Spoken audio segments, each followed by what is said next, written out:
Wondering how to give your tithes and offering? Maraming paraan at madali lang po yan. Pwede kayong mag-transfer via GCash. First, mag-login sa inyong GCash account, i-press ang Pay Bills, then choose Others. I-type at hanapin ang Jesus Christ to God be the Glory Church International. I-type ang inyong pangalan as donor, your mobile number, purpose of donation by selecting kung ang ibibigay ay tithes or G-code, at ang inyong desired amount. Confirm your details to complete the transaction. And it's done! Ang bilis lang, di ba? What if from PayMaya? Pwede rin! Just key in our church's account number. Walang GCash, PayMaya, or coins.ph? Okay lang dahil may PayPal din tayo.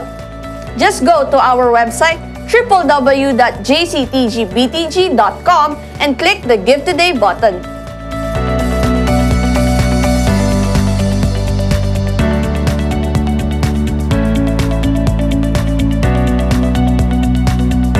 Bukas pa rin ang ating bank accounts para sa direct and online deposits. These are the account names, account numbers, kung saan ka pwedeng mag-deposit ng inyong tithes and offerings, Project G-Code, and Friends Again pledges.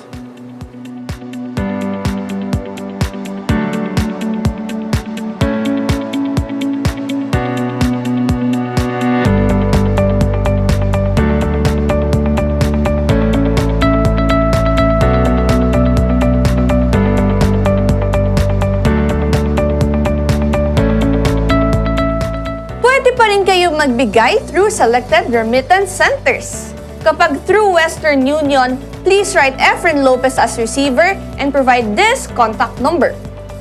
Kung sa Palawan Express, M. Luwilier at Cebuana Luwilier naman. You can write Efren Lopez or Judith Lagunsad as receiver at gamitin ang number na ito. Para masigurong successful ang inyong pagbibigay, please make sure to message us at ating official Facebook page.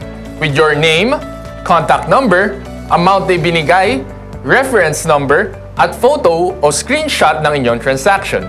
To know more about our online giving, contact us at 87113698, local 112, or send us a message sa ating official Facebook page or bumisita sa ating website www.jctgbtg.com. Thank you for being our partners and sharing the gospel throughout the world. God bless everyone!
Want to learn and talk about the Bible from a bigger perspective down to its smallest detail?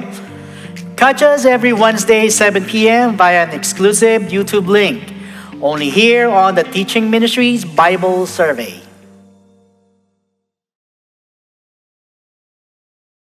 Hello, brothers and sisters. You're welcome to join us as we share insights from chapters and stories in the Bible. Relatability and practical theology. Pag-usapan natin yan. Let's make our weekly devotion a habit. Tune in every Tuesday, 7 p.m. here at Servants Force Devotion.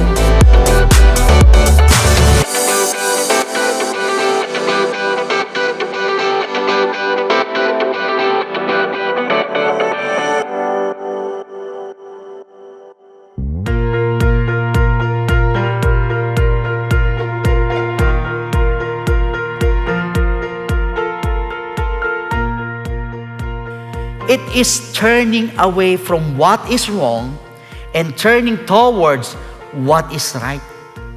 Yan po ang ibig sabihin ng repentance. Yung pong tatalikod ka sa mali at babaling mo, magmula doon sa mali niyan ay ibabaling mo patungo sa tama.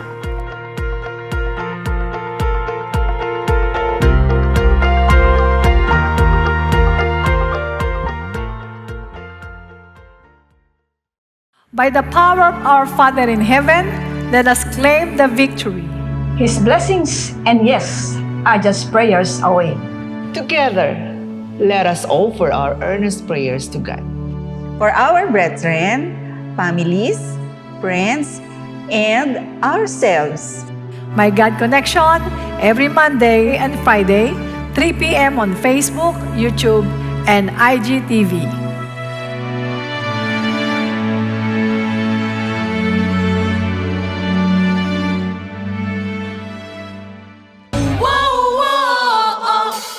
Sabi ko na nga ba, ikaw ang kailangan ko,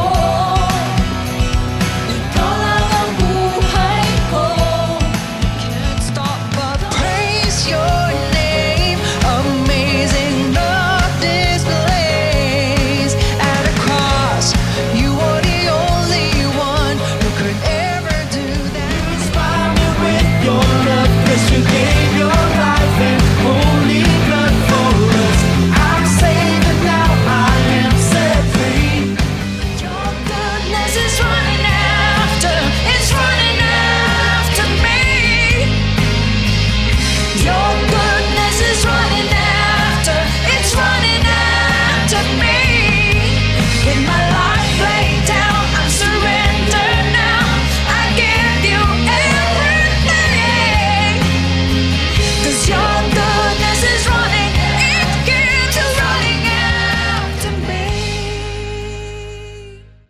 Hello, can I have a minute of your time?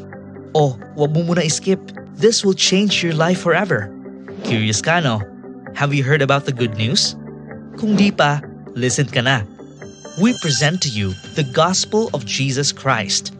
In Ephesians 2:8-9, for by grace you have been saved through faith, and that not of yourselves. It is the gift of God, not of works, lest anyone should boast. But faith to whom? And faith to what? In Acts 16:30-31, and he brought them out and said, Sirs, what must I do to be saved? So they said, Believe on the Lord Jesus Christ, and you will be saved, you and your household. If we have faith, syempre kailangan nating maniwala. In Romans 10:9, that if you confess with your mouth the Lord Jesus and believe in your heart that God has raised him from the dead, you will be saved. Ano ang kailangan nating paniwalaan? In 1 Corinthians 15:1-4, moreover, brethren, I declare to you the gospel which I preached to you, which also you received and in which you stand, by which also you are saved, if you hold fast that word which I preached to you, unless you believed in vain. For I delivered to you first of all that which I also received, that Christ died for our sins, according to the Scriptures, and that he was buried, and that he rose again the third day, according to the Scriptures. The gospel, which is the death of Christ, burial of Christ, and resurrection of Christ. But why do we need to believe? Romans 1:16, for I am not ashamed of the gospel of Christ, for it is the power of God to salvation for everyone who believes, for the Jew first and also for the Greek. After we believe, we need to obey the gospel by applying it in our lives. Acts 2:38, then Peter said to them, Repent, and let every one of you be baptized in the name of Jesus Christ for the remission of sins, and you shall receive the gift of the Holy Spirit. Why is baptism important? Romans 6:3-4, or do you not know that as many of us were baptized into Christ Jesus, were baptized into his death? Therefore we were buried with him through baptism into death, that just as Christ was raised from the dead by the glory of the Father, even so we also should walk in newness of life. Remember, believe and obey the gospel. Christ died for our sins, was buried, and rose again on the third day. Repent for the forgiveness of sins. Be baptized in Jesus' name and receive the gift of the Holy Spirit to achieve transformation and regeneration. And that's a minute. That will change your life forever.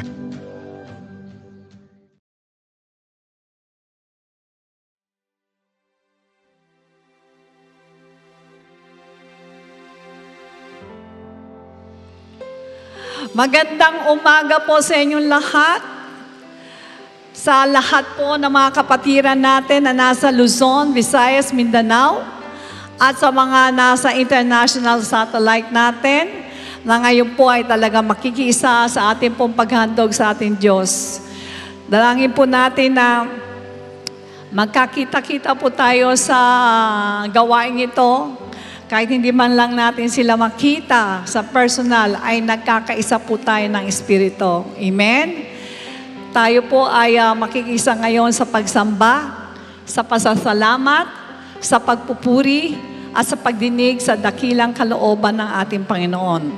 Welcome po sa Friends Again ng Jesus Christ. To God be the glory. Amen. Praise God. Bago po tayo magbasa ng Biblia, pakibati naman po yung nasa tabi natin. Sabihin mo, magandang umaga sa iyo. Magandang umaga po sa lahat. Alright, Psalm 66 verses 2 to 4. Sing out the honor of His name and make His praise glorious. Say to God, how awesome are your works. Through the greatness of your power, your enemies shall submit themselves to you. All the earth shall worship you and sing praises to you. They shall sing praises to your name. Purihin po ang ating Diyos.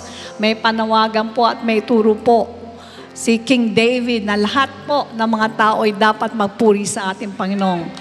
Kaya po, ang pagpupuri po sa ating Diyos ay hindi po natin dapat na kinatatamaran. Sapagkat sa pagpupuri, diyan po lumalakas ang espiritu natin. Amen? Yan po ang mga sikreto ng mga taong nakakilala sa Panginoon. So, pag tayo po ay papasok sa arena ng spiritual things, kailangan masigla po tayo. Alam ko po marami kayong pagsubok na dinaanan ngayon. Pero sa lahat ng mga pagsubok na yan, lagay natin sa ilalim ng ating paa. Tapakan natin yan. Sige nga, tapakan mo. Para nang sa ganon, kapag tayo nagpupuri, ay talagang tumatagos yan doon sa trono ng ating biyaya. At nakikita ng Panginoon ang ating mga ginagawa. Iyuko po natin ang ating mga ulo. Let us pray. Dakilang Ama, maraming salamat po sa iyo sa umaga na to. Hiling po namin, Lord, ang basbas mo sa amin lahat. Pagpalain mo po kami, Lord God. Bigyan mo po kami ng bukas na kaisipan upang maunawaan namin ang lahat ng mga bagay na sasabihin mo sa amin, Lord. Ganon din po, Ama, bigyan mo kami ng puso na kung saan ang lahat ng mga salita mo'y itago namin sa aming mga puso at amin po itong isagawa. Dalangin namin, O Diyos, na mag-umpisa sa simula hanggang sa wakas ay pagpalain mo po kami lahat. Higit sa lahat ang magdadala ng iyong banal na salita, aming beloved Pastor Leslie, Lord. Alam po namin, Lord, na meron kang tinago sa kanyang puso at kaisipan upang malaya mong palabasin sa kanyang mga labi. Maraming salamat po at hangad po namin, Lord, ng kalakasang espiritual sa bawat isa sa amin. Sa iyo po lahat ang kapurihan. In Jesus' name we pray and everybody say Amen!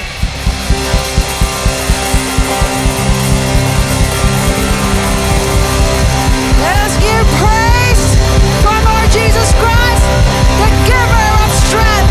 Come on! Through you, I can do anything. I can do all things, 'cause it's you who gives me strength. Nothing is impossible.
Kaya, Mommy, Mama, Nanay, Mimi, pasensya na sa mga oras na hindi namin nasasabi na mahal kita.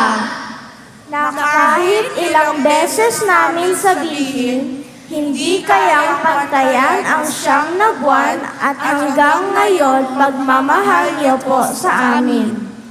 God must have loved us. That's why He created a mother's love through all of you. A love that will stay and say, I love you forever. Thank you for watching over me. All of the sleepless nights you lay awake. Thank you for knowing when to hold me close and when to let me go. Thank you for every stepping stone and for the path that always leads me home. I thank you for the time you took to see the heart inside of me. You gave me the roots to start this life, and then you gave me wings to fly. And I learned to dream because you believed in me. There's no power like it on this earth, no treasure equal to its worth. The gift of a mother's love.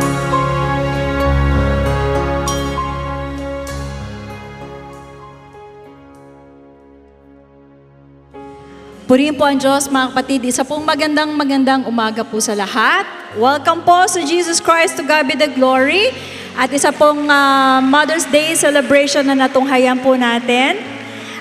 Welcome po sa lahat po ng mga mami. Taas lang po ang kamay. Hello po sa inyo. Yan, this is your day. Happy Mother's Day! And as far as I could recall, ngayon po yata yung first time na talagang nagbigay po tayo ng special day for all the mommies sa ating pong spiritual community.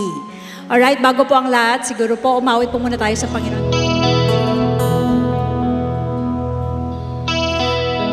Let's all sing.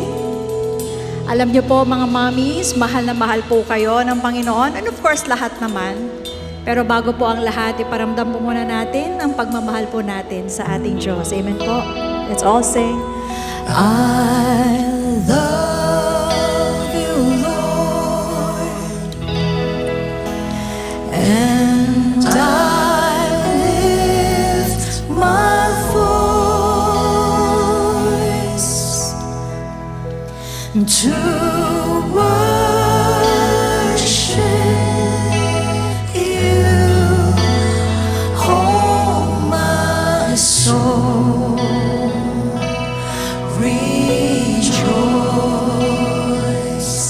take joy, my King, in hearing what you hear. Let it be a sweet, sweet sound in your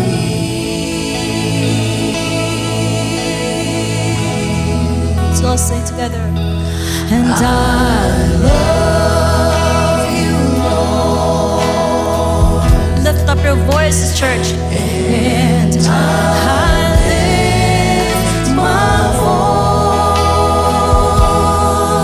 voice to worship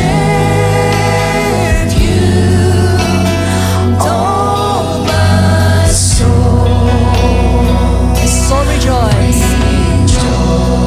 Take joy, my King. Take joy, my King,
Amin dakilang Panginoon, pinaparating po namin sa inyo ang aming pong taus-pusong pagmamahal.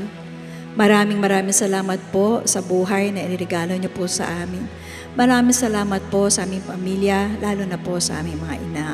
Maraming salamat po. Meron po kaming spiritual family, ang iglesia na kung saan paminsan-minsan nakapagtipon po kami na ganito sama-sama. Pero Lord, baliwala po ito kung wala po ang dakilang presensya mo. Kung wala ang punas ng banal na Espiritu Santo mo, Panginoon, mababaliwala ang lahat na aming pagtitipon. You are the special guest of honor in this place, and we honor you first, O God. We respect your presence. As a matter of fact, we revere you, Lord. Hawakan mo po ang aming puso, ang aming kaluluwa at ang aming mga espiritu, Panginoon. Natali mo po ito sa mga salita at anuman ang ituturo mo, Lord, ay ibaon mo po sa amin. Na ito po, Lord, ay mapamuhay namin, madala po namin, at mahabang panahon po namin itong maalala. Maraming salamat sa iyo, Lord. Patuloy na linisin mo rin kami na sa ganon, Panginoon, malaya po kayong kumilos sa aming kalagitnaan. Gawin mong banal po ang lugar na ito, Lord, nang maihayag ang kalooban mo at mensahin mo. Salamat, salamat, salamat po sa iyo, aming dakilang Ama, aming mapagmahal na aming Ama. Nasa langit, wala po kami, Lord, na ibang papupugayan, pupurihin, sasambahin, luluhuran, kundi ikaw lamang. Ito po ay sinasamo po namin sa inyo sa dakila at matamis na pangalan mo, aming Panginoong Yesus. Everybody say, Amen. Isa po nga taus-pusong pasasalamat sa inyo pong pagpunta at pag-unlak po sa lahat po ng ating mga guest po na nandito. Maraming salamat po sa lahat po ng ating mga members. Kahit po medyo nainitan po yata kayo, pero hang on. Alam ko po na meron pong special na ginawa po at hinanda po ang Panginoon sa bawat isa. So ngayon po, nagpapasalamat po, first po ako syempre sa Lord, pangalawa po, of course, sa senior pastor po ng Jesus Christ to God be the glory, Bishop Louie, and Pastor Norma. Salamat po sa pagkakataon pinagkaloob nyo para po ako ay nandito ngayon at pinag-uubra pa ng Panginoon. I also would like to acknowledge the presence of our elders na nandito po sila kasama natin. And of course, the church admin department at lahat po ng servants force na nagtulong-tulong para magkaroon po tayo ng kahit konting kasiyahan. Amen po? And now, sa ating pong panimula, in our Bible reading is found in Matthew chapter 15. May I request everyone to please rise for the reading of the word. Matthew chapter 15, verses 21 to 28. Then Jesus went out from there and departed to the region of Tyre and Sidon. And behold, a woman of Canaan came from that region and cried out to him, saying, "Have mercy on me, O Lord, Son of David.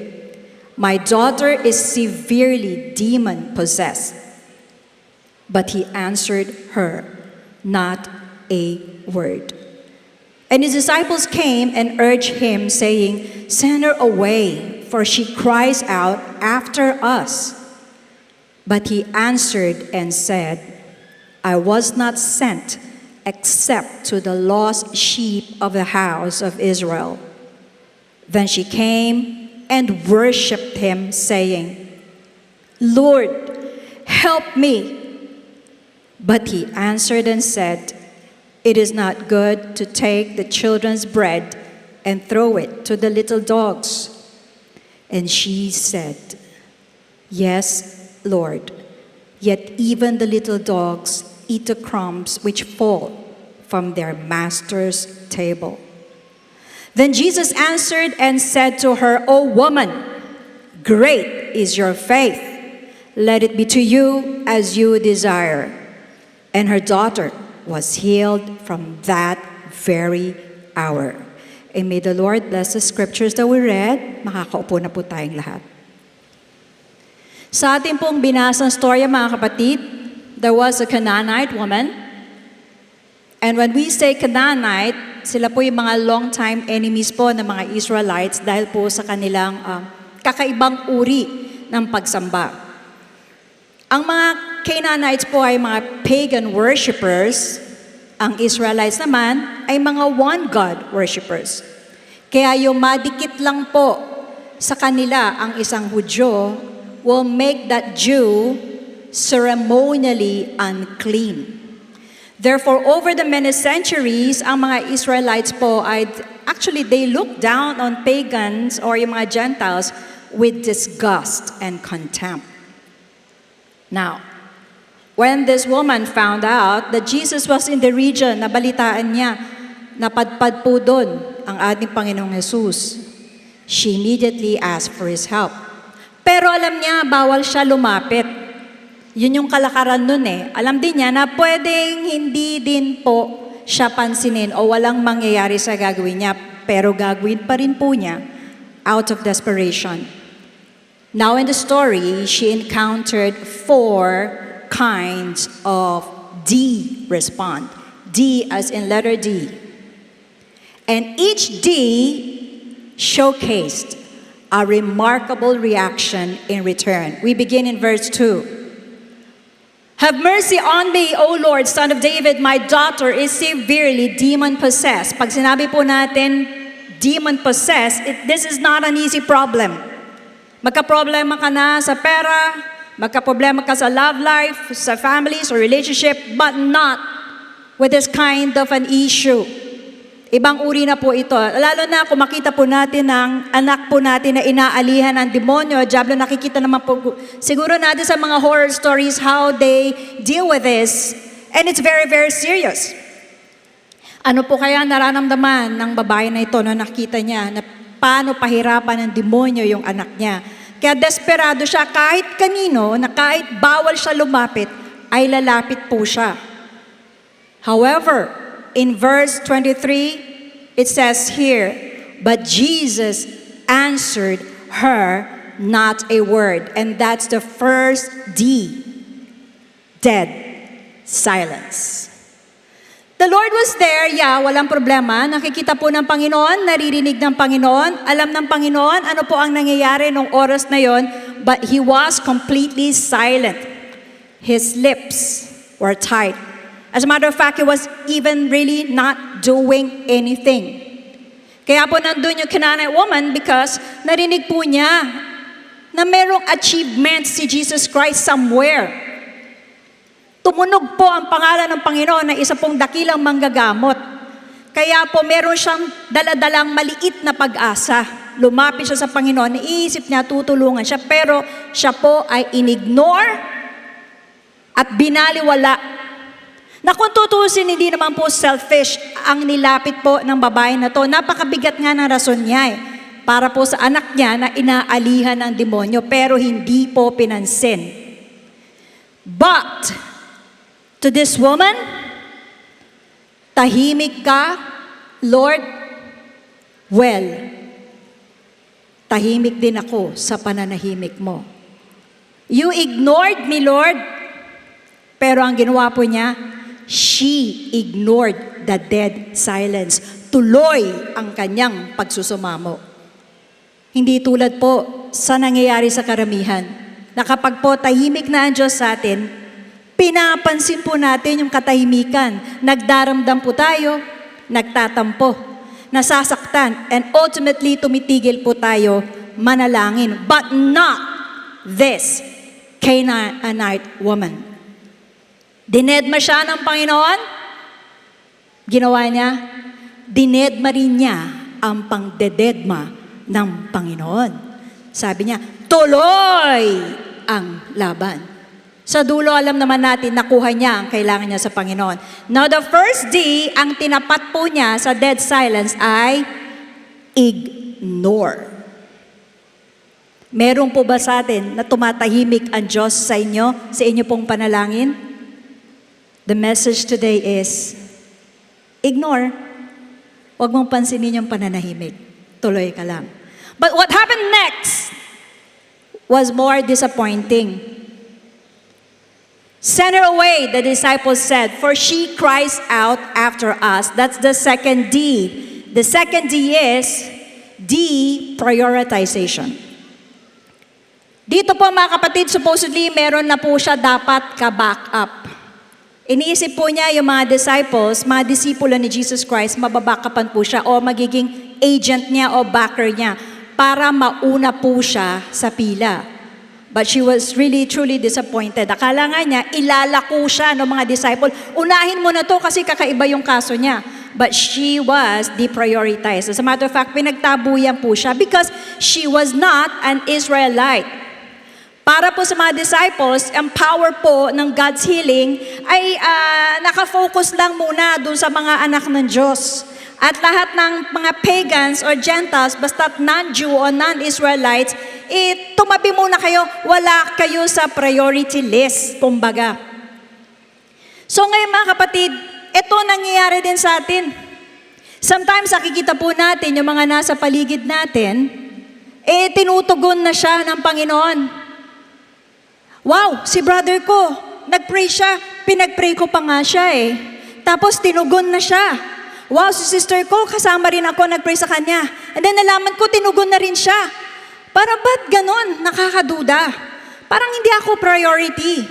Parang hindi ako nauuna. Sila nauuna na. And then what we feel, nagsiselos tayo.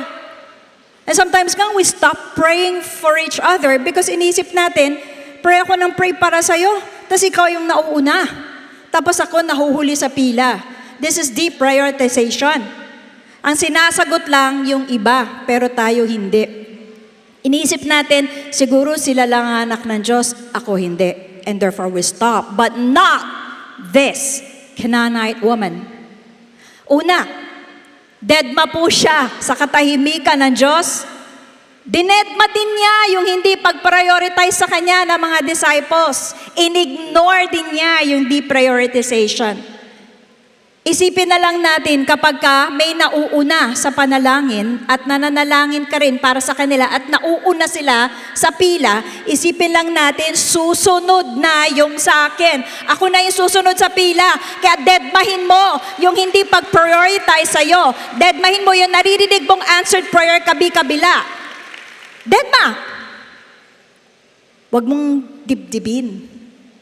Malapit na yun sa'yo. Tuloy-tuloy lang. Deadma siya. Tahimik si Lord, sabi ng Canaanite woman, deadma. Tinataboy siya ng mga disciples. Palayasin mo na yan. Deadma. Kaya po ba natin yon? Kaya kung meron kang desperation sa hinihingi mo. But you know what? Here in this passage, iniisip natin, sasawayin ng Diyos ni Jesus Christ kasi nagsusuplado yung mga disciples. But Jesus kept raising the bar. Verse 24, He answered and said, I was not sent except to the lost sheep of the house of Israel. And that's a third D. Discrimination. Alam niyo po, kung ako po itong babae na ito, tumigil na ako nung oras na yon. Para sa akin, nakakatatlo ka na ha? Ayoko na. Tama na, uwi na ako. Akala ko pa naman, compassionate ka, yun ang rinig ko Akala ko, napakabait mo at buti mong tao, tapos ito'y maririnig ko. Pinapasa mo pa sa iba yung ayaw mo kong pansinin, sasabi mo, I was not sent, so somebody must have sent you. And then you're passing the blame on somebody else. Sabi niya, I was not sent. So, who sent you? And gusto sabihin ng Panginoon, I'm not sent to you. So now, she felt like she's discriminated. Sabi niya, kaya ko yung tahimik ka May pag-asa yun kahit tahimik ka. Kaya ko rin yung hindi ako priority kasi one way or another, makakarating din ako sa dulo ng pila, papunta sa'yo. Kaya ko yun Pero ito, i-discriminate mo ako, sasabihin mo, hindi ako kasali. So, ilan sa atin mga kapatid, kapag naramdaman natin, hindi na talaga ako kasali, puwera na ako, sabihin natin, sobra ka na, Panginoon, nakakatisod ka na talaga. Nakakatisod, ayoko na, but not this Canaanite woman. Verse 25. Then she came, worshipped him and saying, Lord, help me. This time, she did not ignore the discrimination. She did something else. Alam niyo po, ang ginawa niya ay sumamba kay Jesus Christ. Dinidiscriminate mo ko, Lord, kasi hindi ako Israelite, hindi ako anak ng Diyos. Samantala, yung mga Israelite, yung mga anak ng Diyos, hinahanapan mo ng true worship. Well, pues, eto ako sasamba sa'yo. Kaya wag mo akong i-discriminate. Yung hindi mo makita sa anak mo, makikita mo sa akin dahil ako sasamba sa'yo. She worshiped Jesus. Pinantapat po niya sa discrimination.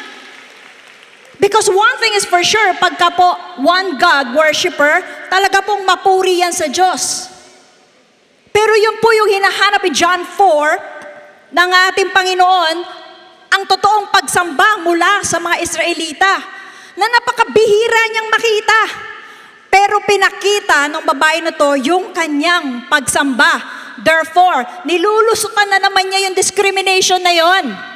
And what a powerful, powerful way to get the Lord's attention, because worship is actually one of the Lord's weak spots. Pag tayo po'y sumasamba na, buong puso, kaluluwa, tinataas po natin ating mga boses, ang ating mga spirito, mga kapatid, ay kumukonekta sa Panginoon, lumalambot ang puso ni Lord. Alam niyo po ba, napapakilos natin kaagad ang kamay ng Panginoon. Usually, sa first, sa second, sa third, makukuha na natin kung ano yung kailangan natin eh. Pag talagay tayo nagpupursige at tinatabi natin ang pananahimik ng Diyos, dinededma natin. Pag tayo nagpupursige at di tayo sumasama ang loob, pag may nauuna yung iba, usually makukuha mo na yan eh. Lalo na pag sinabayan mo pa ng pagsamba, bababa talaga ang sagot ng Diyos. But in this passage, once again, nagpipigil ang Panginoon. Nagpipigil siya. Siguro sa kanya, oo na, ibibigay na ako eh. Pero sabi niya, Canaanite woman, isa na lang. Isa na lang. Isang pagsubok na lang. Last D, verse 26. But he answered and said, it is not good to take the children's bread and throw it to the little dogs. The fourth D, or the final D, is denial. Prayer request, denied. How would we feel nag-a-apply tayo ng visa and then sabihin sa atin, denied? How would we feel nag-a-apply tayo sa university and sabi, denied? This is very frustrating, mga kapatid, kasi may pinaglalaban po itong babaeng na to. As if kulang pa yung dead silence, as if kulang yung deprioritization, as if ang discrimination ay napakaliit na bagay, humantong na sa no answer, sukdulan na. Now, please do not misunderstand. Isipin natin, ang bad-bad naman ng Lord dito sa babae na to. Because you see, the Lord Jesus simply knew this was the perfect chance. He will show the audience what kind of faith that will move him.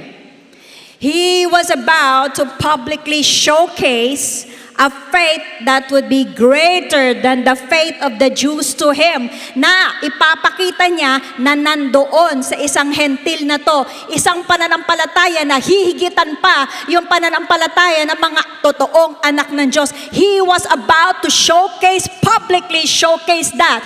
Alam ng Panginoon anong mangyayari sa oras na yun, because God is actually omniscient. He knows everything. And it was there. He knew that this portion is gonna come to let everybody know, look at this. Tingnan mo siya. Ganito siya sasamba. Ganito siya magpupursige. Ganito niya babaliwalain yung pagbabaliwala ko sa kanya. And sukat na sinabi kong, hindi! Hindi talaga pwede. Kasi tuta ka lang.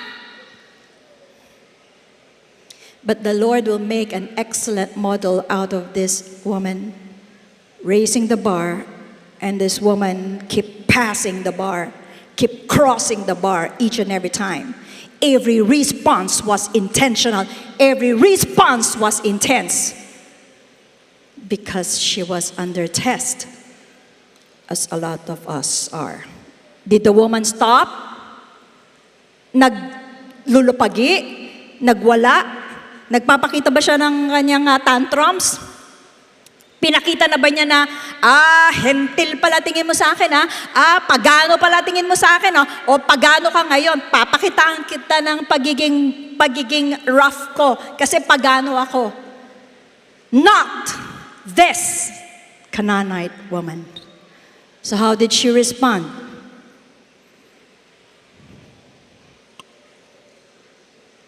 It is not fit that the children's bread be given to you, little dogs.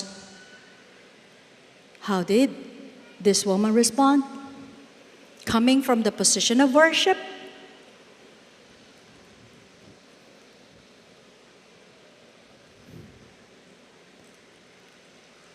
truth, Lord. Ako po ay isang tuta at kumakain po sa mga mumo na nalalaglag mula po sa table ng aking amo. And I will eat anything, take anything, do anything, and endure anything. If this anything is the only mercy allowed for someone like me. Self-degradation. Binaba na niya sarili niya. Di siya na-offend. Di niya sinabing, grabe na to. No. Ignore worship, pero may pagkakataon sa panalangin natin at sinasabi natin, Panginoon, anak mo ko, tugunin mo ko kasi anak mo ko. Dapat mo lang akong tulungan kasi anak mo ko. May pagkakataon, mga kapatid. Hinuhubad natin yun. Sasabihin natin, Panginoon, nakakahiya po talaga. Paulit-ulit na lang ako.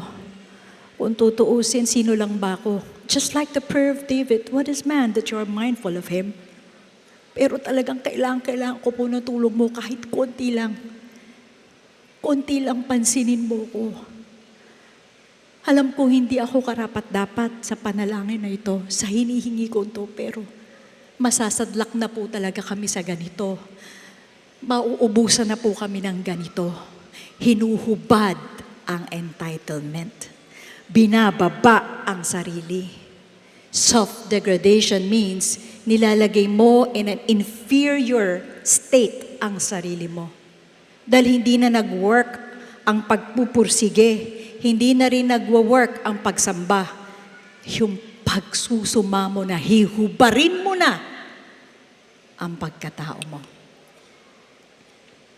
Now, alam niyo mga kapatid, pinupwestuhan lang niya talaga yung totoong pwesto po niya. Marami sa atin, pwestong-pwesto kasi tayo. Kaya hinahanap ng Panginoon yung pagmamakaawa. Nung oras na yun, mga kapatid, alam niyo po ba, pag nagka-cast out ng demon, pinupuntahan pa yan. Pero, dahil po sa napakadakilang pananampalataya na pinakita nung nanay, hindi na po kailangan puntahan ni Jesus Christ yung anak. Immediately, the daughter was healed and the demon was cast out dahil lang po doon sa pananampalataya na ginamit ng babae na ibinaba na niya ang kanyang sarili, pumwesto na siya. Yun po yung power ng pag-alis na natin at paghubad na natin ng ating pong entitlement sa Panginoon. It's so powerful that even demons can be cast out. Sometimes demons are not cast out kasi sasabihin ng demon, ikaw din ang yabang mo. Alam nyo, ang demons, they're boastful. They're from the father of arrogance, and the father of arrogance is Satan. Ang pinakamayayabang sa lahat is si Satanas. And if Satan and the devil sees that ganun tayo, na napaka-entitled natin, punong-puno tayo ng sarili, mga kapatid, sasabihin lang ng devil, pareho lang tayo ng balahibo That's why the devil will not be cast out, because it is being cast out by somebody with the same balahibo. Now, if we degrade ourselves, when I say degrade, mga kapatid, ibababa talaga natin ang sarili natin pag tayo nananalangin sa Panginoon. Panginoon, alam ko, I don't deserve this, but please, God, please, please, God, please. For this, nagmamakaawa po ako sa iyo, Panginoon. Kahit ito lang, Lord, kahit ito lang. Walang dahilan para hindi po tumugon ng Panginoon. And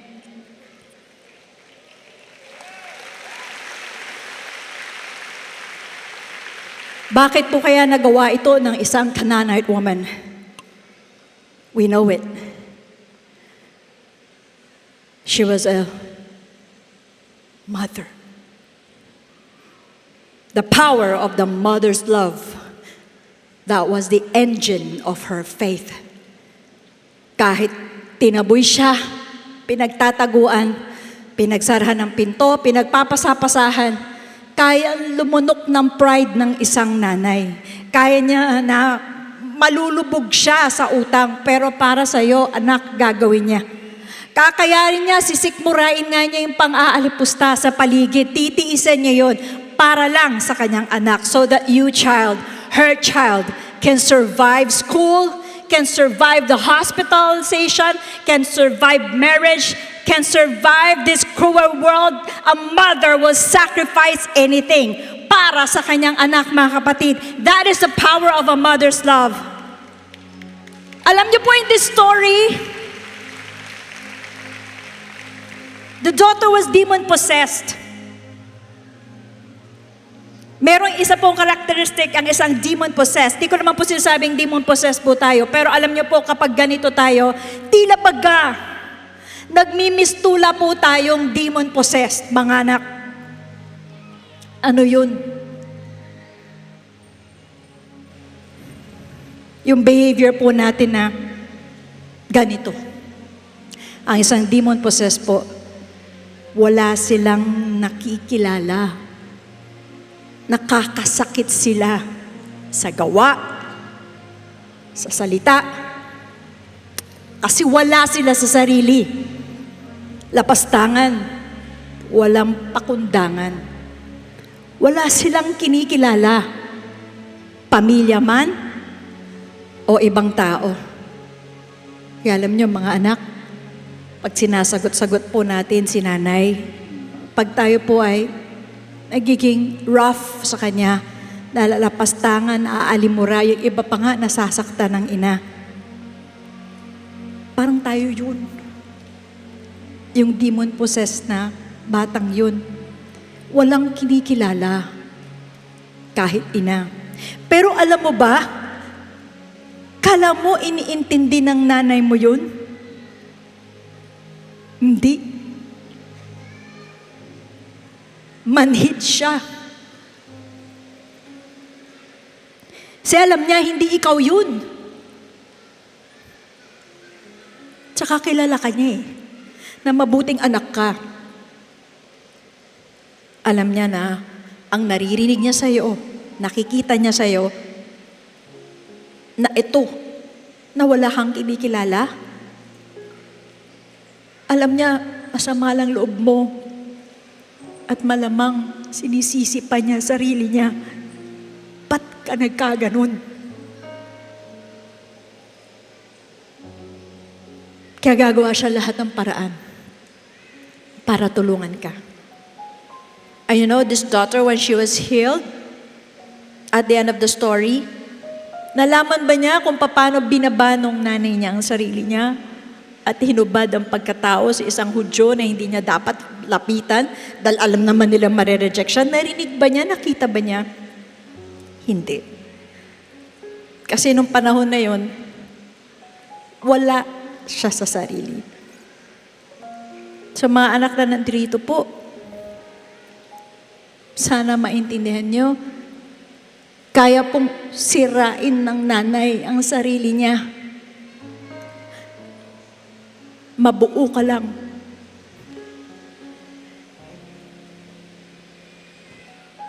Ganyan kakamahal ng nanay mo. Kasi hindi po madali maging isang nanay eh.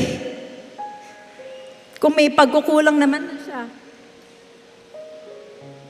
Patawarin mo. Kasi naman si nanay laging mainit ang ulo eh.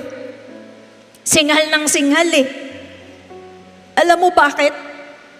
Because she hides most her sufferings. Ayaw niyang makita mo na naghihirap siya. Kasi baka maisip mo na mawawala yung ilaw. Matakot ka. Kaya itatago na lang niya yung nararamdaman niya. Mainit ulo niya. Wala siya talaga sa mood. Kasi actually, anak, may masakit. Masakit likod niya. Namamaga yung likod niya. Napansin mo ba? Hukot na. Balikat niya. Napansin mo ba yung mga kamay niya? Punong-puno ng ugat. Paan niya. Napansin niyo ba? May mga patlang na sa buhok niya. Napapansin ba natin yun sa nanay natin? Pero syempre, pagtatayo ang nanay, matikas yan eh. Nanay yan eh. Kaya kahit na masakit, katayo siya. Kasi siya yung pangalawang haligi eh, ng tahanan. Kailangan din niya gawin mga bagay na lampas na sa kakayanan niya. Lampas na eh. Pero gagawin niya. Para lang sa anak. And then sabihin natin, si mami naman ang drama. Mami, you're so full of drama. Nak, drama for you. But life is not drama for your mother. Life is full of sufferings, anak. Full of it. Napapaligiran siya ng suffering.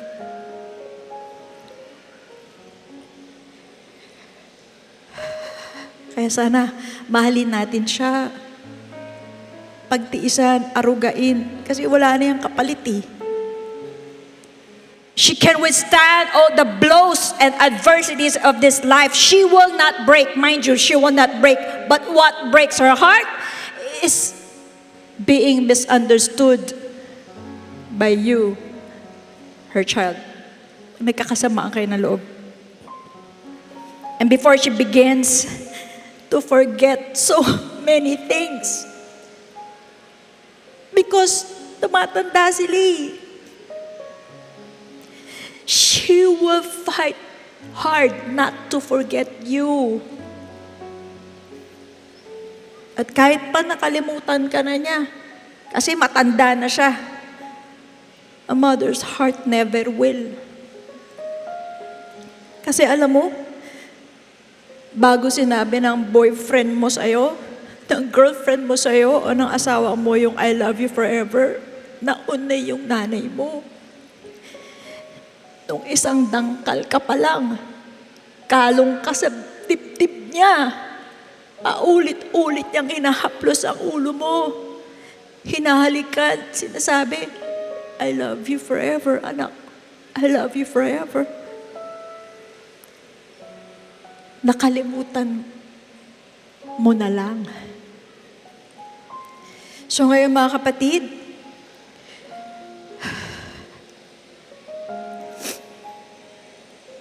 we honor our mothers who are here with us.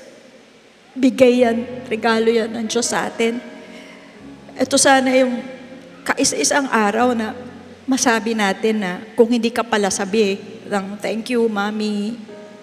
I'm sorry for everything, Mommy. I love you forever, Mommy. Na i-think cheesy naman, ang cheesy. Kailan mo pa sasabihin yan? Kailan? Sabihin mo ngayon sa Kanya, I love you forever.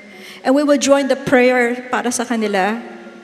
Pag nagsusulat na tayo dyan sa note, kaya po kayo binigyan ng note, ihanda nyo rin po kung meron din po kayong bulaklak o button pins para maparamdam naman natin ang love, appreciation, and respect at magpatawaran kung kinakailangan. Natawagan ko po ang ating mahal na Bishop Louie para po sa pananalangin sa ating pong mga mothers, and while the church elders, diaconate, ay lalapit po sa ating mga mom to lay hands for strength sa araw na ito.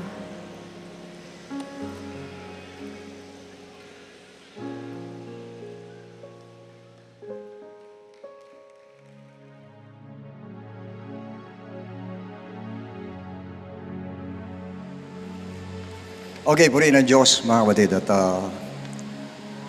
sana po, yung binigay ng message ni Pastor Les ngayon, doon sa lahat ng mga anak, sana nanawaan ninyo kung ano ang puso ng isang ina. Ito, tandaan nyo yung sasabihin ko. Ibaon natin sa isip natin mga anak.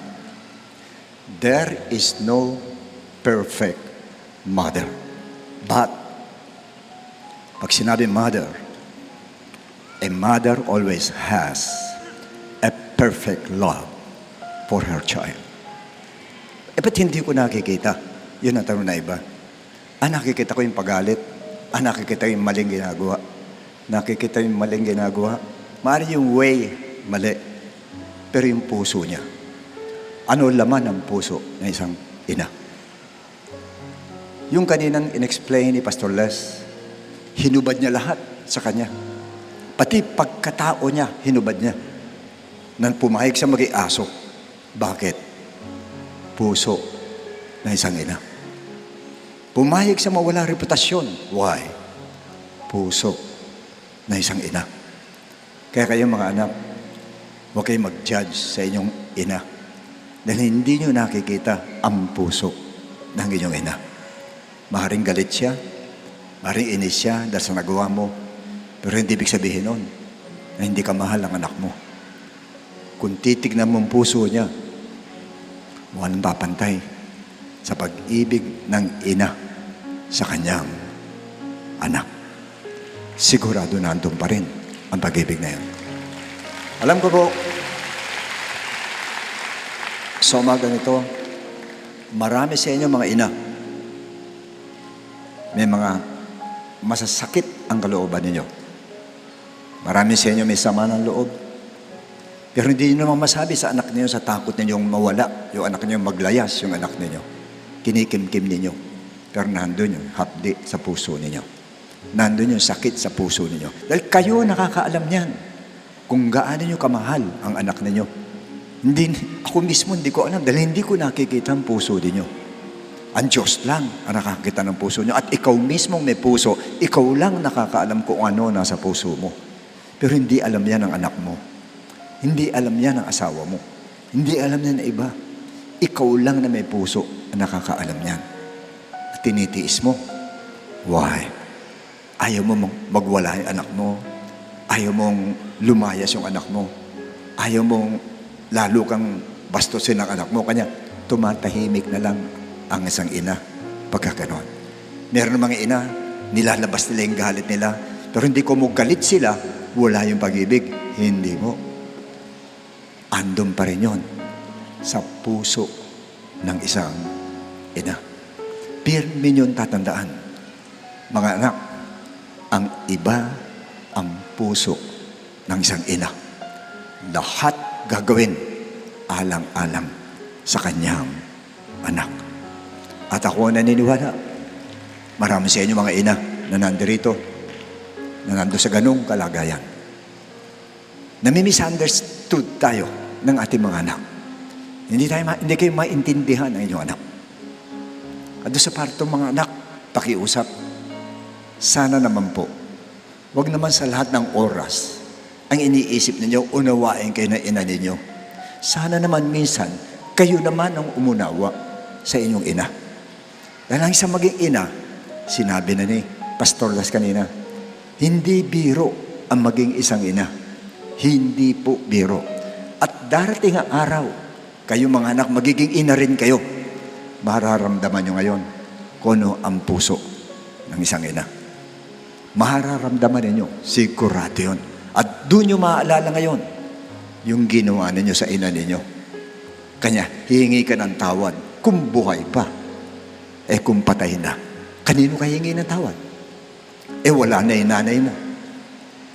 Kaya sana, hanggat buhay pa siya, ito sinasabi ng Panginoon sa inyo, ginamit si Pastor Les para ipaalam sa atin, yung kanaanay tuma na yun, yung puso ang umiiral sa kanya. Hindi pinansin, nireject, ginaman tuta, okay lahat. Why? Puso ng isang ina. Yung puso ng isang ina. Pirmi yun, tatandaan po yan. Walang pwedeng makapalit kahit sinong tao sa mundo doon sa loob ng puso ng nanay ninyo, kundi anak pa rin ang nandoon. Nakikita ko yan minsan pati kay Pastora.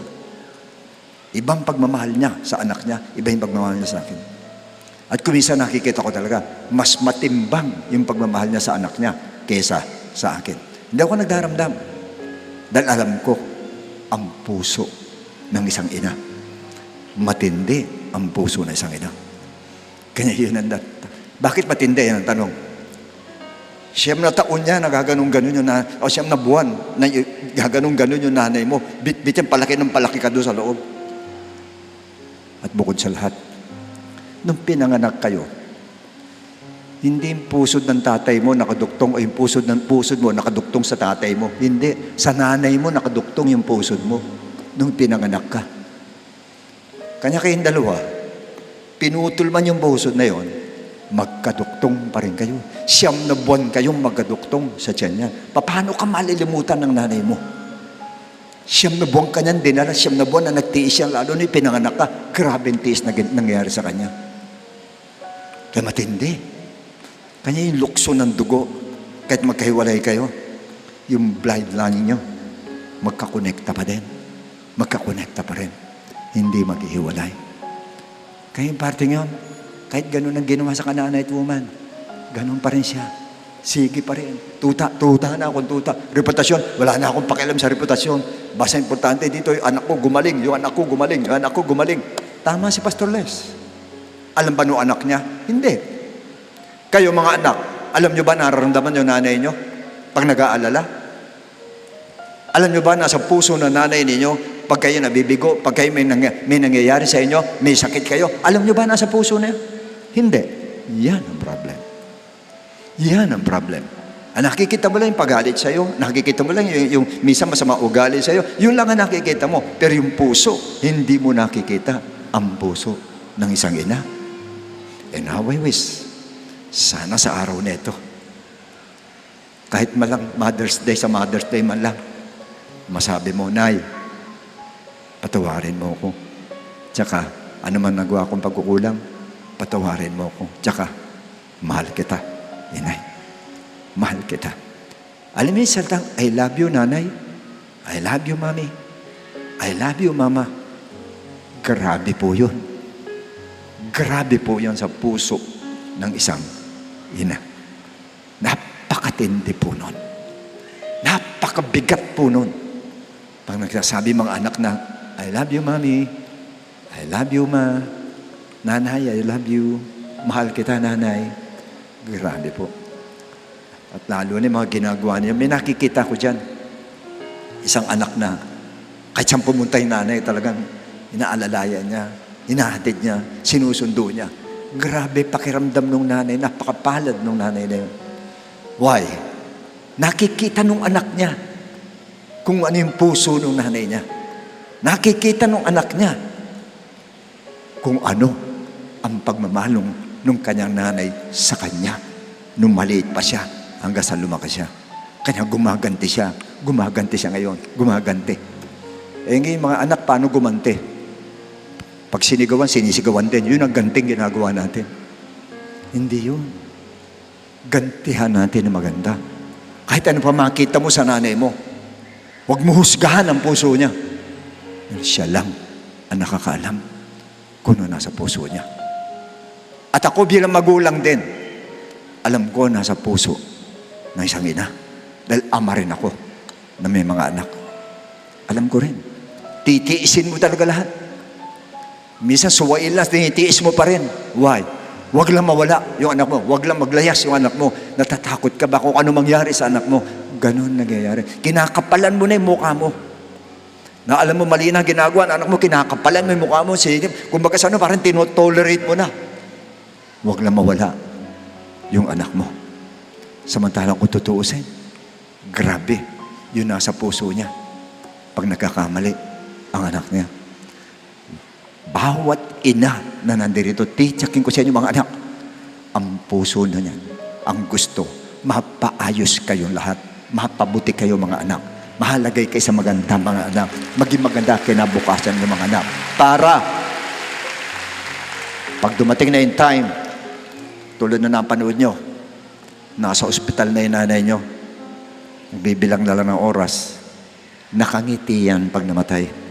Dahil alam niya na yung anak niya ay nasa matuwid na landas. Kaya may nanay na namamatay na nakangiti. May nanay na namamatay na nakangiti. Ang talong bakit?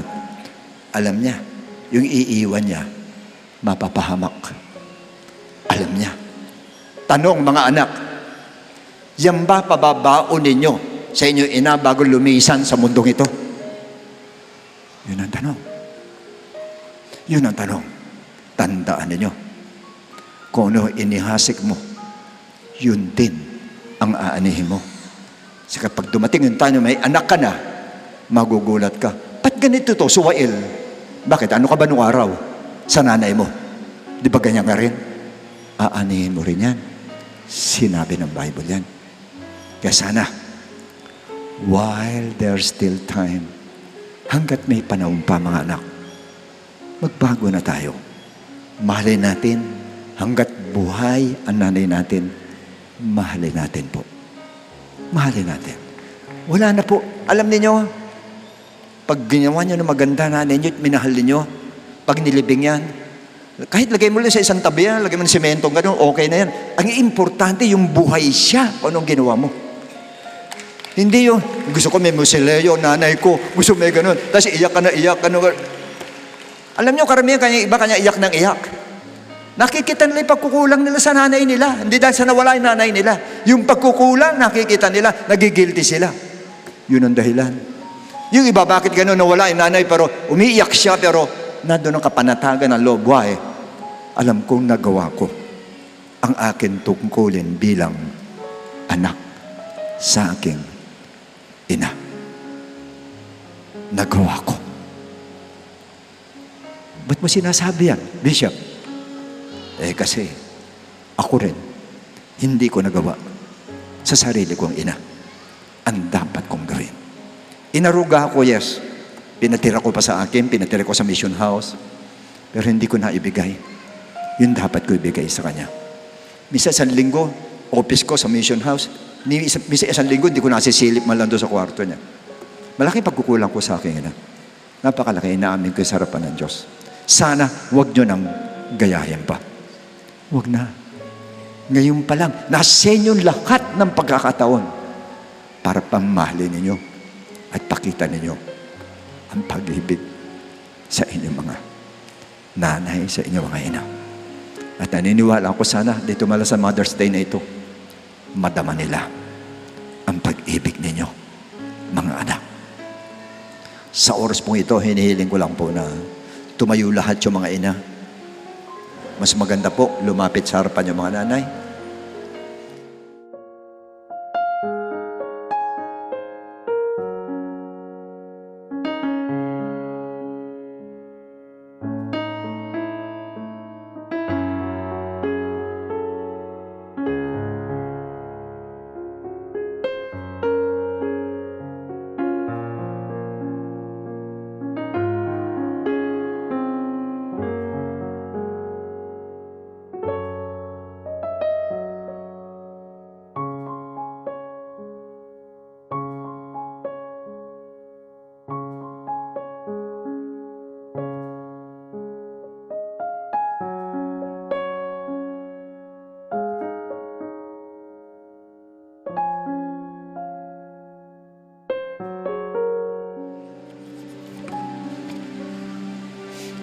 Almighty Father, we adore you, we honor you, we welcome you in this place with grateful hearts.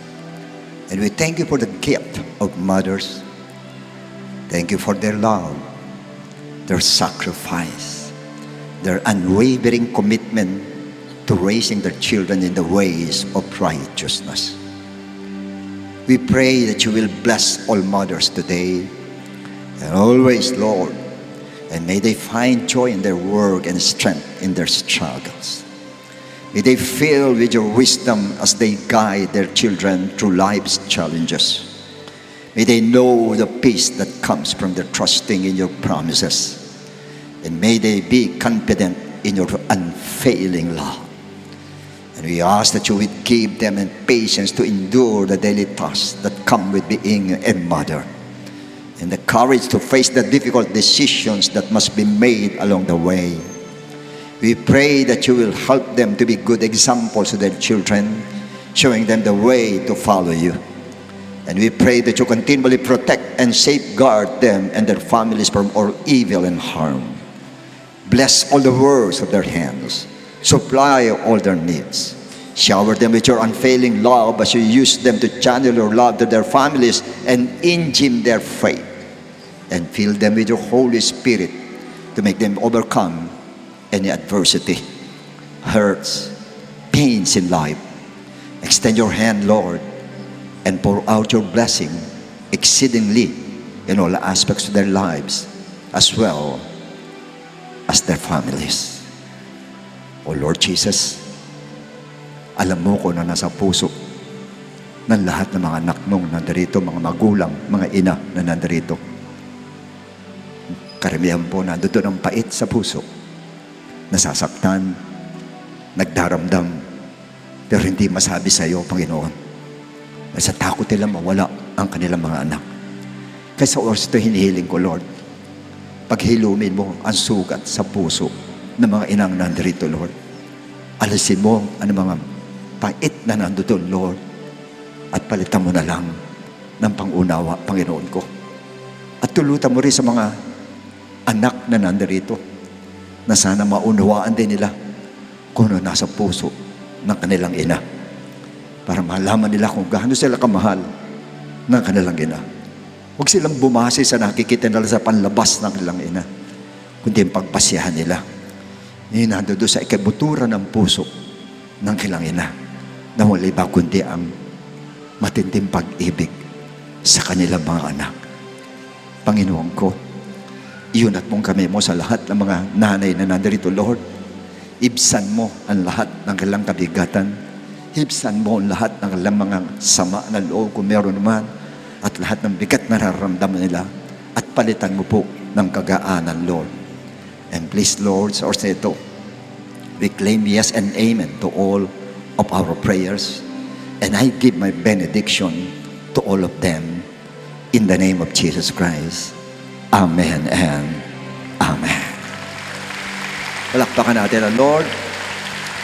And by this time, yung mga nanay po, pwede niyong bigyan ng rose or roses ang inyong mga nanay.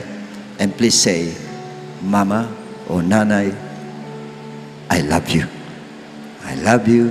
I love you. Habang mga elders, deacons, ilayans po natin yung mga nanay na nandiyan dyan, at pati mga anak po. Sige po, time po ninyo yan, mga nanay, mga anak, time po ninyo para maipadama ang pag-ibig ninyo sa inyong mga nanay.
Praise the Lord. Sa mga bisita po, unang-una, welcome po kayo sa aming pong gawain. Maraming salamat po sa pagdalo po ninyo.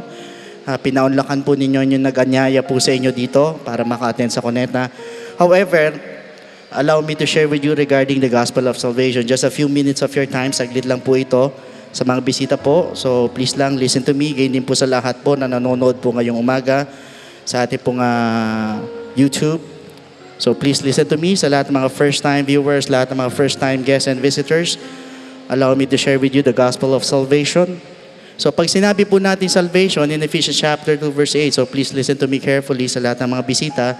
Ang sabi po rito, for by grace we are saved through faith. So ibig sabihin, malinaw na binanggit ng talatayan that we are saved by grace through faith. Kaya lang po ang tanong, saan po tayo mananampalataya at maniniwala? Yan po ang question.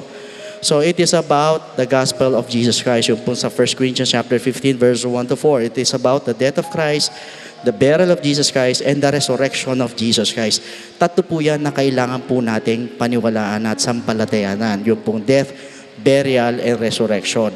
Kaya lang po ang tanong, is believing enough? Sapat na ba na tayo maniwala? Pag tayo naniwala, wala na tayong gagawin. Ang sabi po sa 1 Peter chapter 4 verse 17 sa bandang baba po ng verse, what will be the end of those who do not obey the gospel of God? So ano daw ang katatapusan, ano daw ang dulo doon sa mga hindi sumunod sa gospel ng ating Panginoon?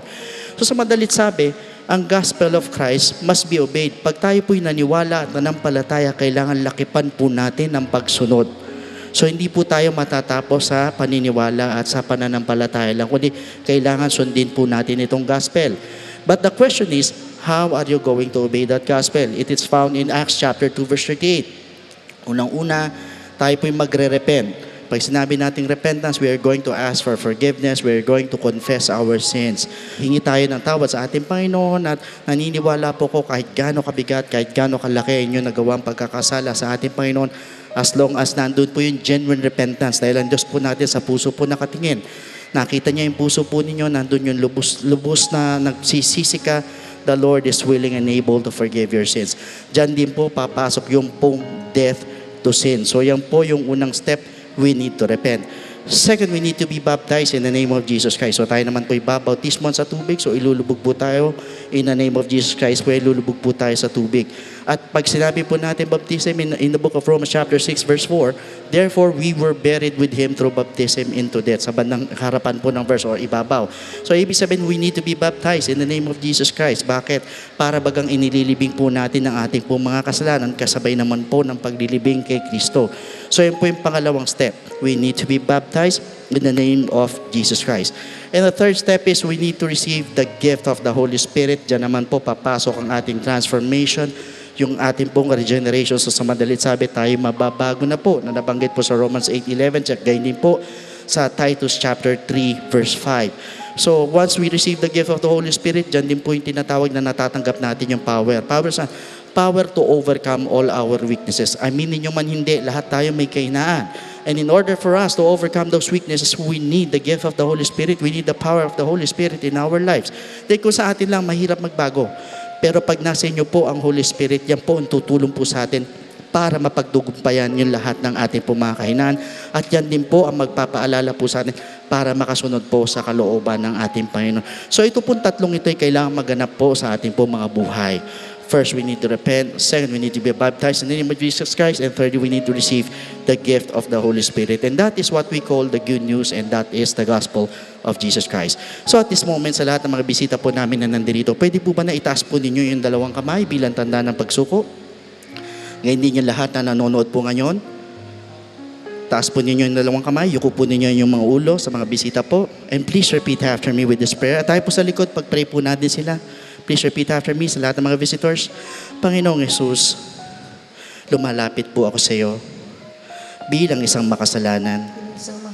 Patawarin mo po ako sa lahat ng aking mga pagkakamali at pagkukulang. Sa oras na ito, tinatanggap po kita bilang sariling tagapagligtas at tinatanggap po kita bilang Diyos ng aking buhay. Naniniwala po ko na ikaw ay namatay, ikaw ay nilibing, at sa ikatlong araw ay nabuhay na magmuli.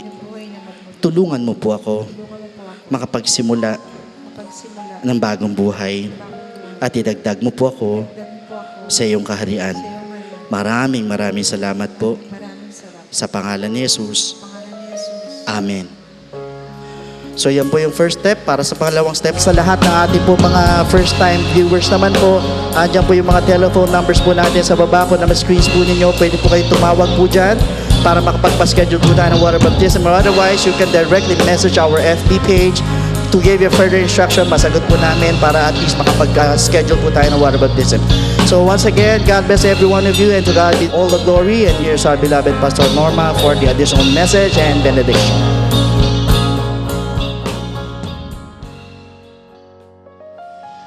Alright, purihin ang Panginoon. Maraming salamat po, Pastor Lud, sa patuloy mong paghahayag ng Gospel of Salvation. At ngayon naman po, tayo po ay dadako po sa ating pong giving. Sa Luke chapter 8, verses 1 to 3. After this, Jesus traveled about from one town and village to another, proclaiming the good news of the kingdom of God. The 12 were with him, and also some women who had been cured of evil spirits and diseases. Mary called Magdalene, from whom 7 demons had come out. Joanna, the wife of Cuza, the manager of Herod, and the household, Susanna, and many others. These women were helping to support them out of their own means. So, ang mga kababaihan po, ang mga nanay, ay patuloy na sumusuporta po sa gawain ng ating Panginoon. Kaya ngayon po ay special day na pinapaalala ng Panginoon na hindi po nakaliligtas sa harapan ng Diyos ang ating napakalaking pag-ibig sa ating Panginoon sa pamamagitan po ng pagbibigay. Alright? Announcement po, for complete details of our online giving, please refer to the ways and means to give dyan po sa ating AVP. Maraming salamat din po sa mga kapatiran walang sawang sumusuporta sa ating mga gawain. Alright, tumayo po tayong lahat at iyuko po natin ang ating mga ulot. Magbigay tayo sa Panginoon ng pangwakas na panalangin. Dakilang Ama, maraming salamat po sa tagumpay na ipinagkaloob mo po sa amin, sa aming plano na lugurin ka ngayong araw na to na kami po, Panginoon, ay umalala sa lahat po ng mga nanay. Maraming salamat po sa magandang message na ipinagkaloob mo po sa amin through our beloved pastorless.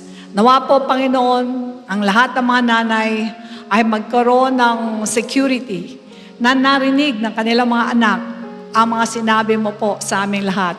Tunay nga po na hindi po kayang pantayan ang pagmamahal ng isang ina para lang po sa anak. Kaya Ama, anuman po ang pagkukulang namin sa aming mga magulang, patawarin mo po kami. Tulungan mo po kami na maging righteous, Panginoon, sa harapan mo, na alam namin kung paano namin balikan ang lahat ng paghihirap ng aming mga ina. Ganon din po, O Diyos, kung paano namin sila mahalin. Ngayon pa lang nabuhay sila, alalahanin na namin sila at mahalin sila at tulungan. Ama, iunat mo ang iyong pagpalang kamay sa bawat isang mga anak mong nandirito. Pagpalain mo po, O Diyos, ingatan mo po mga kaisipan, huwag mo pong pahintulot sa pandaraya ng kaaway. Ingatan mo po mga piskal na pangatawan, huwag mong pahintulot sa mga deadly diseases. Ingatan mo po mga kabuhayan, huwag mong pahintulot sa bankruptcy. Magbigay ka, Panginoon, ng katalinuhan kung paano pong i-manage ang kanilang mga hanap buhay. Ang paano sila maglilingkod sa mga pinagsisilbihan nila. Patuloy po namin tinataas ang layunin ng iglesia na to, na abutin ang lahat ng mga tao na hindi pa nakakakilala sa katotohanan. Nais namin, Lord, na madala sila sa inyong paanan, sapagkat alam namin, Lord, na meron tamang paraan ang paglapit sa inyo. Tinataas din namin bansa, Lord. Patuloy mo, Panginoon, ang pagyabungin ang aming pong bansa, ang mga leaders namin, pinapanalangin namin, na sila bigyan mo ng lakas, bigyan mo ng wisdom, kung paano nila aayusin ang aming bansa. Huwag mo kaming pahintulot, Panginoon, sa anumang kaguluhan, sa mga pestilences, at sa mga gyera na nakaambang dumating, Lord. In Jesus' name, protection mo po ang aming bayan. Maraming salamat po. Ingatan mo po ang bawat isa sa pag-uwi. Sa iyo po lahat ang kapurihan. In Jesus' name we pray, and everybody say amen. Amen. The Lord bless and keep you, make His face shine upon you, and be gracious to you, lift up His countenance upon you, and give you peace. To God be the glory.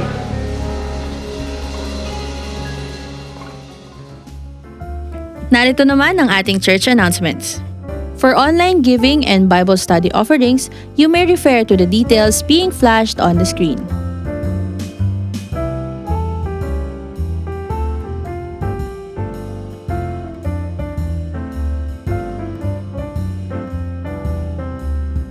Kung nais niyo pong magpa-schedule ng baptism and one-on-one online counseling via Zoom, you can call us via the contact numbers flashed on the screen and send a message on our Facebook page. Let's continue to support our church. We are excited to announce this church update. Never miss our on-site worship service at Star Mall Edshaw Trade Hall Level 3.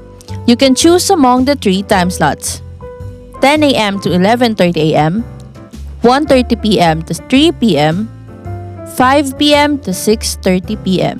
Don't forget to invite your loved ones and friends. To all 1FCers, Books 1 and 2 students, please take note of the following dates for these 1FC activities. May 27, Saturday, 1FC Book 1 Workshop, 1 p.m. via Zoom. This is open for main and satellite church members. Registration fee is 100 pesos per head. June 5, Monday, 1FC Fellowship Night. This is available for 1FCers and their current students, 7 p.m. via Zoom. June 17, Saturday, 1FCers General Assembly, 5 p.m. venue to be announced. Registration fee is at 300 pesos per head. June 24, Saturday, 1FC Book 2 Workshop, 1 p.m. via Zoom. This is open to main and satellite church members. Registration fee is 100 pesos per head. Details on how to register will be posted on our social media pages and coordinated with your respective team leaders. This is your chance to serve the Lord with your God-given gift and skills. Our Servants Force department is looking for passionate individuals who will be part of the worship team, CatProd, and Service Operations Ministries. For worship team, we are in need of vocals and band such as electric or acoustic guitarist, bassist, keyboardist, and drummer. For CatProd, we need new addition to the C-Cube, video team, multimedia and graphics services team, audio and tech support. Meanwhile, the service operations is also in need of Pedestan, Gideon, and comrades.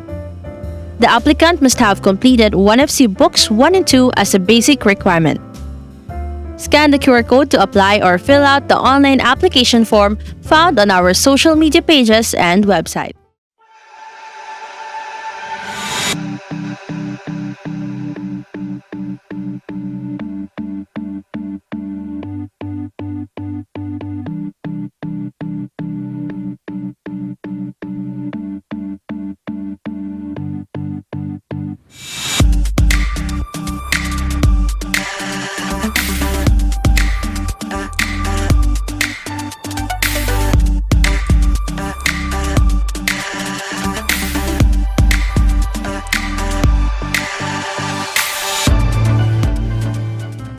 Our Servants Force department will get in touch with you after the submission of the application form.